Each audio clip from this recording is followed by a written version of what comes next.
Kimberly Hand here, solo on the mic. Today, I'm talking about gratitude.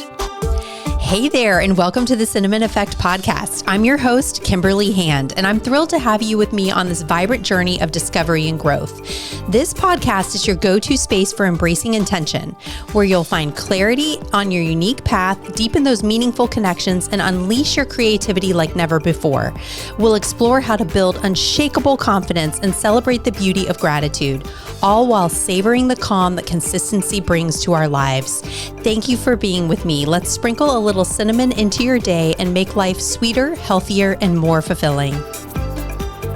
It's the season. This is the time of year that I just think, it's just on the forefront of our minds, gratitude. So I have really gotten into this gratitude practice, and I created the Cinnamon Effect Journal, where you write 3 things down that you're grateful for every single day.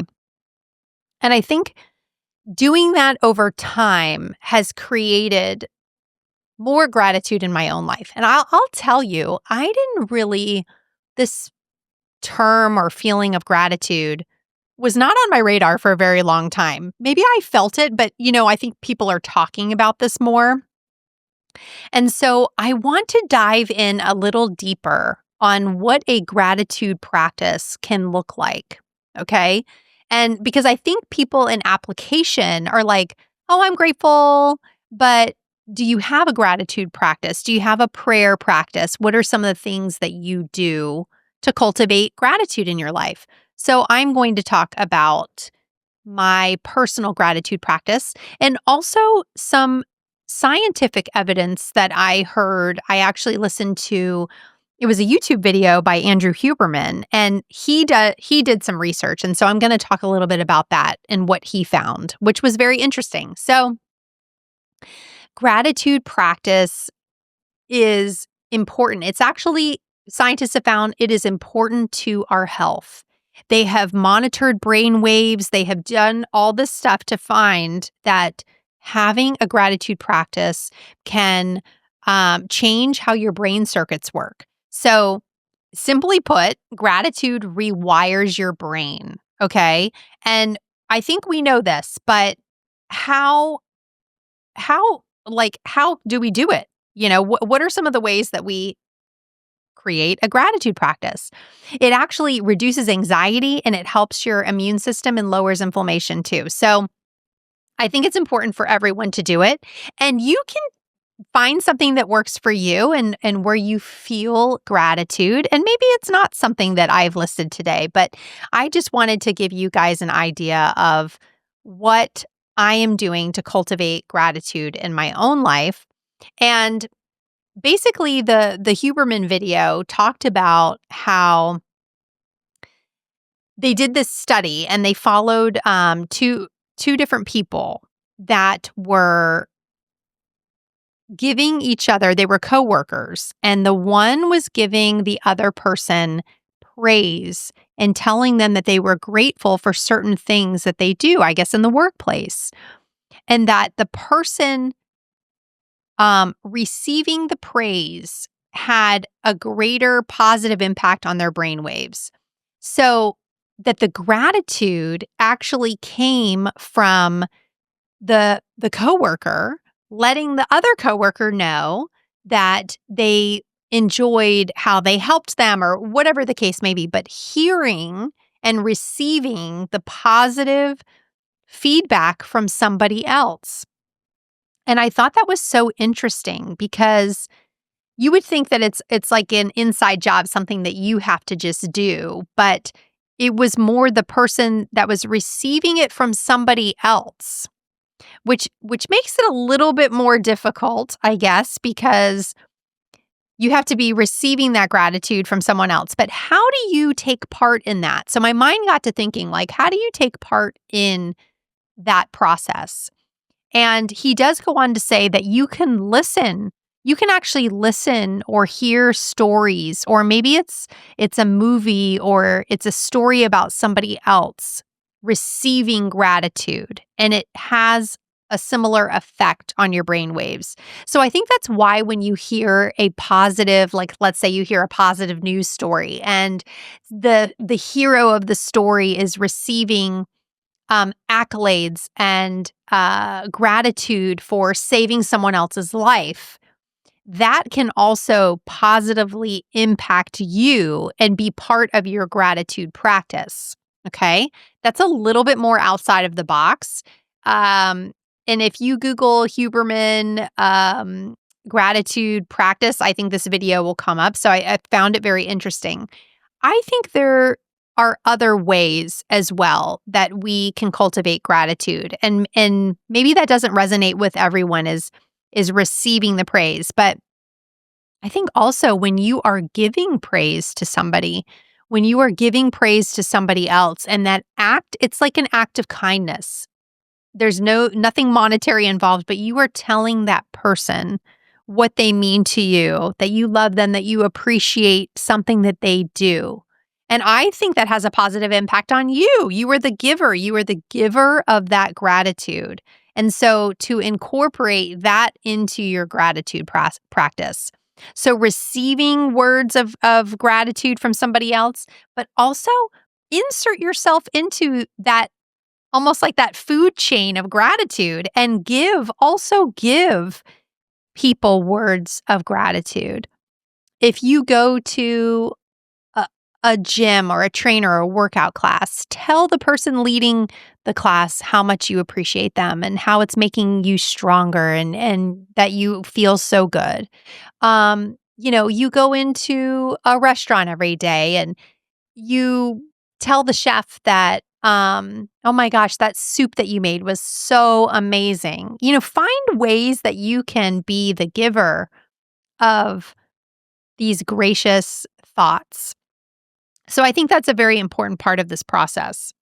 My personal process is something that I I have recently done. I've turned it into more of like a meditation type thing, but I was holding my son. He was all cuddled up with me, and we were watching something on TV. And for whatever reason, in that moment, I just kind of zoned out and I hugged him and I held him, and he was holding me extra tight and I was holding him extra tight. And I closed my eyes and I just literally tears just started flowing, just pouring right out of my, out of my eyes. And I thought to myself, that was actually the spark for this little episode. Was I felt such intense gratitude for him and his love and being able to be a mom and all of these things that I could feel it. I could feel the gratitude in my body. I could feel these feelings. It changed my entire demeanor. It just changed where I was in that moment. And I felt it. I felt it. And I've been trying to work on this gratitude practice and cultivate this in my everyday life. And that was such a strong moment for me. So when I'm going to do something every single day to cultivate gratitude, part of what I do, and I'm kind of like learning this and I'm making this connection from what I experienced when I did EMDR therapy to deal with PTSD, is that you recall that positive moment. You kind of replace this terrible moment that you had and you recall the positive moment. There's more to it, but I'm just kind of making this connection right now. You recall this positive moment and it replaces the negative moment in your mind, and you put yourself there, the smell, the feeling, and for me, I'm doing that with gratitude. If there's anything that's like weighing me down, I'm going to replace that with this moment I had with my son where I'm feeling his skin on my skin and I'm smelling his hair and I'm like feeling his love and I'm feeling the love towards him, and I'm replacing this. Not that I'm replacing, because maybe I'm not replacing every day, but I'm conjuring up this memory and this feeling of gratitude, such intense gratitude for him and for being his mother that it's like the closest thing I can explain to just knowing that the gratitude is like living in my heart, And so that is something that I'm doing. And maybe, another day I have another moment or another feeling of gratitude, but I do draw on this feeling in that moment with my son a lot. And I decided to create something for my husband and feeling the gratitude towards him. And what does that look like for me? And I guess because I'm a very visual person, it creates like a scene in my mind and in my memory, and that's how I connect it. So I'm thinking maybe it could be different for somebody else, but I heard this song on Life with John Mayer. It's my favorite Sirius XM channel. I love it. I'm obsessed with it. If you know me, you know I love John Mayer. And this Casey Musgrave song has been playing on there, If the World Burns Down. And she basically says in the song, if the world burns down, I hope that you know that you were everything, like everything to her. And so I hear this song, and every time I hear the damn song, I start to cry. I'm like, it makes me so emotional. And I think of him.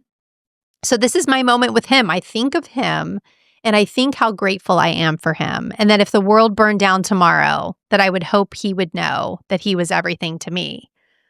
So this is what I conjure up when I'm thinking of my gratitude and feeling so grateful for him. I conjure up this song, and I take a moment and I take a breath and I hear the song and I picture his face and it's like my own little gratitude meditation. And I'm telling you, anything could be going on. We could be bickering about something and everything just falls away. And the gratitude, I can feel the gratitude right there.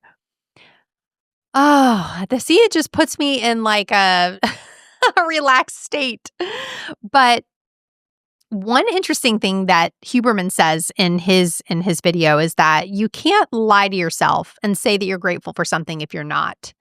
So it's not like an affirmation where with an affirmation, if you're not feeling so strong that day, you can try and convince yourself of, I am feeling strong today in the gym and get to that place. So with gratitude, it's just different. If you can't say, I'm grateful for something that's really terrible and you don't believe that you're grateful for it. You can't say that you're grateful for it. It has to be something that you are genuinely, authentically grateful for. And that goes with that study that he talked about where the coworkers were giving each other the words of gratitude. If it was not authentic, it would not be beneficial to them. So it has to be this authentic feeling. And so, to say what is actually changing the brain waves when you're doing a gratitude practice, I think it has to start somewhere. So starting by writing down the 3 things that you're grateful for every day, creating that scene in your mind where you are grateful and you're conjuring up this emotional feeling. And I swear, because I've been doing it, I feel it and I have had an impact from it. And I know this because in times of stress or in times of emotional turmoil, I feel like I can draw on those things and I can get myself to a place of gratitude very quickly. Whereas before, maybe in my past, I would harp on the negative. But now we're only going to pull out these very positive feelings and get to that place of gratitude.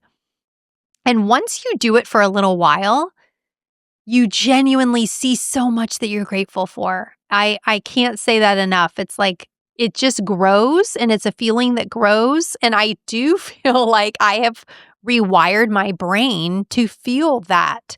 And, to say our prayers at night, and that's another thing we do. We say our prayers at night, and I say my prayers silently, but I do a little rundown of my prayers for the evening. And that culminates in this beautiful gratitude practice. So I think you can make it into like a little 3-step routine, but I think you could write something down every day. You could conjure up a 1-minute feeling of intense gratitude. You can give someone else praise. And I think the more you give someone else praise, the more you're probably going to get praise back, because what you give out, you attract.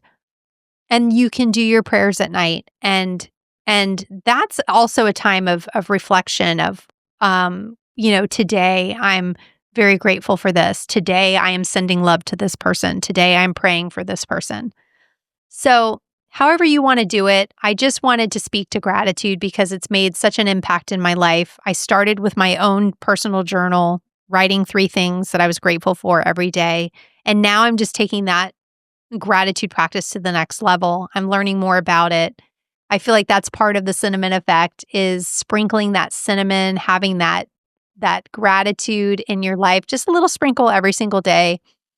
It will make you happier. It will change your life. It absolutely will change your life. So I'm sending you guys some gratitude because I want to say to all of you who are listening that I am so grateful for you. And I would not be here if it wasn't for you guys and my community and the people that listen and the people that give me feedback all the time. I just am so grateful. Linda, one of my listeners and friends, I'm grateful for you. You're always listening. Your feedback means the world to me.